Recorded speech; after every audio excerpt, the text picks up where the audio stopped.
नमस्कार मित्रांनो, मी शहरात राहणारी.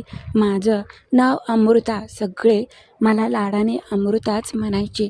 झालं असं की आमच्या 2-4 असे खोल्या आहेत आणि त्या रिकाम्याच असतात आणि इथे शहरात राहतो त्यामुळे त्याची कधी गरजच भासत नाही. मी नेहमीच विचार करायचे की तिथं त्या खोल्या कोणाला तरी भाडोत्री द्याव्या, जेणेकरून त्याच्यापासून पण आपल्याला काही 4 रुपये येतील. तसे मी लागेल तिथे काम करायचे.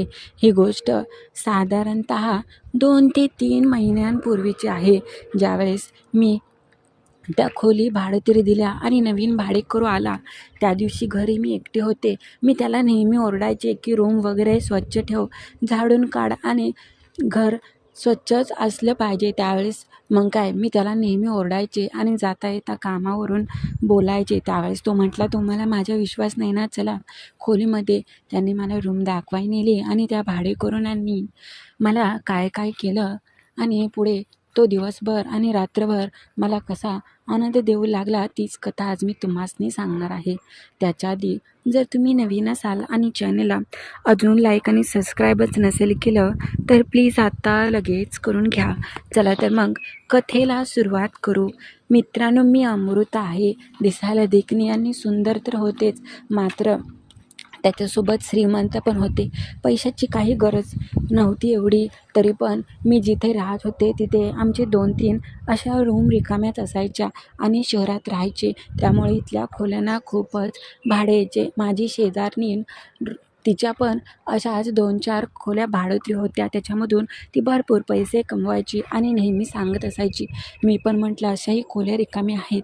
आणि मग मी विचार करू लागले, ह्या खोल्या कुणाला तरी भाडोत्री दिल्या तर त्याच्यापासून चांगले आपल्याला पैसे पण येतील आणि खोल्या पण अगदी व्यवस्थित राहतील. जर घर रिकामं असेल तर खूपच दलिंद्री लागते असं मी ऐकलं होतं. मग झालं होतं की मी घराच्या बाहेरच पाठी लागली होती. कोणाला जर खोली वगैरे पाहिजे असेल तरी येऊ शकता आणि भेटू शकता. तसंच ऐकून एक दिवशी फोन आला. समोरून एक व्यक्ती बोलत होता. त्याने त्याचं नाव विलास सांगितलं. तो म्हटला, मी इकडे नवीन आलो आहे, मला एका खोलीची गरज आहे, मी एकटाच राहणार आहे, त्यामुळे तुमचं असेल ते भाडं मी देईन. त्यावेळेस मी म्हटलं, हो, ते तर द्यावं लागेलच तुला आणि त्याच्यासोबत रूममध्ये सगळं काही तुला भेटेल. पाणी आहे, लाईट आहे, त्याच्यासोबतच ते भाड्यामध्येच पैसे त्याचे दिले तरी काही हरकत नाही असं मी म्हटले होते. त्यावेळेस तो म्हटला, मी तुमची खोली बघायला येतो. मी म्हटलं, बरं चालतंय, तू कधी पण ये आणि आल्यानंतर तेवढा कॉल कर. तो म्हटला, हो. संध्याकाळची वेळ होती, 8 वाजता त्याचा फोन आला आणि मी तुमच्या खोलीच्या बाहेर आहे असं म्हटला. मी आले आणि माझं कामात होते तशीच मी आले. म्हटलं, तू आहेस का? मी नीट पाहिलं, चांगलाच तो देखणा होता. स्वतःला अगदीच व्यवस्थित ठेवलं होतं, तसं त्याच्यामध्ये काही कमी नव्हती.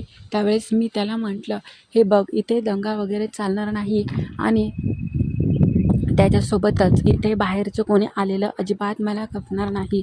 तुला सांगितलेलं कळतंय का? त्यावेळेस तो म्हटला, हो, तुम्ही नका काळजी करू, मी दुसरं इथे कोणालाच बोलवणार नाही, मी एकटीच राहणार आहे. त्यावेळेस मी म्हटलं, 24 तास तुला पाणी वगैरे भेटेल आणि सगळी सोय पण आहे. इथून तुझं काम पण जवळ आहे आणि त्यामुळे मी त्याला माझी किंमत सांगितली. तो म्हटला, काही हरकत नाही, मी व्यवस्थित सगळं मॅनेज करेन. मग गेला आणि तो राहू लागला. हळूहळू माझं आणि त्याचं कधीतरी एवढं बोलणं चालणं व्हायचं, नाहीतर आमचं एवढे काही गाठीभेटी पडायच्या नसायच्या. कारण की तो शिफ्टमध्ये काम करायचा. सकाळचा गेला की संध्याकाळी यायचा आणि संध्याकाळ आला की कधी जायचा ते काहीच समजायचं नाही. मात्र माझं आणि त्याचं एक दिवशी असंच, तो चालला होता जिन्यावरून. त्यावेळेस मी त्याला थांबवलं आणि विलासराव, थांबा. त्यावेळेस तो म्हटला, काय? मी म्हटलं की हे बघा, तुम्ही राहताय खरं, पण मला रूम सगळी स्वच्छ पाहिजे. रूमच्या बाहेर कचरा वगैरे नाही दिसला पाहिजे, कारण की मी खूपच मेहनतीने हे घर बनवलं आहे. त्यावेळेस तो म्हटला, हो, तुम्ही नका काळजी करू. असेच 2 आठवडे गेलं. मी पुन्हा विचारलं. त्यावेळेस तो म्हटला, अहो, मी तुम्हाला एकदा सांगितले ना, मला स्वच्छतेची खूप आवड आहे, नेहमीच तुम्ही असं म्हणता. मी म्हटलं, हो, पण मला कधी कचऱ्याची गाडी आल्यानंतर तू कचरा घेऊन जाताना दिसला नाही बाहेर. मी तसं बघते नळावरती कधी कधी तो कपडे धुवायला येतो आणि कधी कधी येत पण नाही. कपडे पण धुतो का रूममध्ये असा वास वगैरे सुटायला नको म्हणून मी चांगल्यासाठी तुझ्या विचारते. त्यावेळेस तू रोज सकाळी व्यायामला कधी कधी जाताना दिसतोस आणि कधी कधी नाही. त्यावेळेस असं मी म्हटल्यावर तो म्हटला, हो तुम्हाला खूपच माहिती आहे हो, मी कधी येतो कधी जातो कुठे. त्यावेळेस मी म्हटलं, नाही रे, तुझ्या चांगल्यासाठीच मी बोलते. तो म्हटला, तुम्हाला बघायचंच असेल तर चला खोलीमध्ये आणि तुम्हाला सगळं काही दाखवतो. मी म्हटलं, काय? त्यावेळेस तो म्हटला, अहो रूम वगैरे कशी मी ठेवली ती. त्यावेळेस तो म्हटला, बरं चला. तर मी म्हटलं, अरे जाऊ दे. तो म्हटला, नाही आता तुम्हाला यायलाच लागेल आणि चला. मग काय, तो मला घेऊन आला आणि दाखवू लागला. मला त्याचा स्वभाव आवडला होता. तसा म्हणायला गेलं तो काही वाईट नव्हता. स्वतःला त्याने व्यवस्थितच ठेवलं आहे. मला पहिल्यापासूनच तो आवडायचा.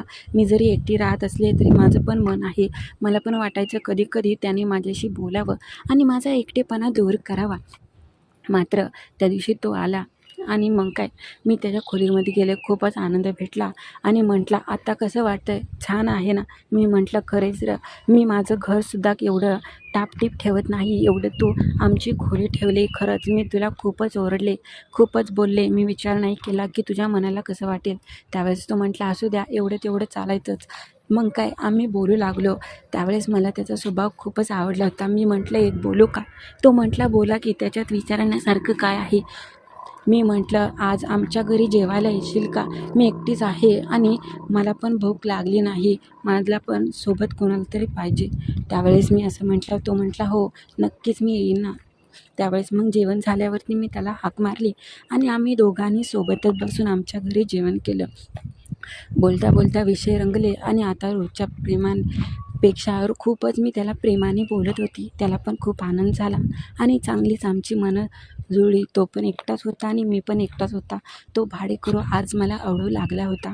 तो म्हटला, तुम्ही एवढे एकटेच राहता, बाकीचे घरातले? मी म्हटलं, कोण असणार, मी एकटीच आहे, मला आपलं असं कोणी नाही. त्यावेळेस माझा नाराज चेहरा पाहून तो म्हटला, स्वतःला तुम्ही कधी एकटे समजू नका. मी तुमचा आहे साथीदार. कधी पण तुम्हाला गरज लागली तर मी येईन आणि तुमच्या सगळ्या इच्छा पूर्ण करेन. त्यावेळेस मला खूपच बरं वाटलं आणि मी खूप वेळ त्याला बोलत होते. मला पण खूप आनंद झाला आणि मग काय, आमच्या दोघांचं तिथेच मन जमले आणि तो पण चालू झाला. आम्ही जेवण केलं आणि मग काय, त्याचं पण घरी जायचं मन होतं आणि मी पण त्याला घरी जाऊन देत नव्हती. मी म्हटलं, थांब ना, आजच्या दिवस थोड्या वेळ बस, मला खूपच बरं वाटतंय. तो म्हटला, बरं ठीक आहे. मग काय, तिथे आम्ही सोफ्यावर बसल्या बसल्या इकडचे तिकडचे विषय रंगले आणि तो चालू झाला. बाय गं, त्याच्या हाताचा स्पर्श मला खूपच आनंद वाटू लागला आणि तो चालू झाला.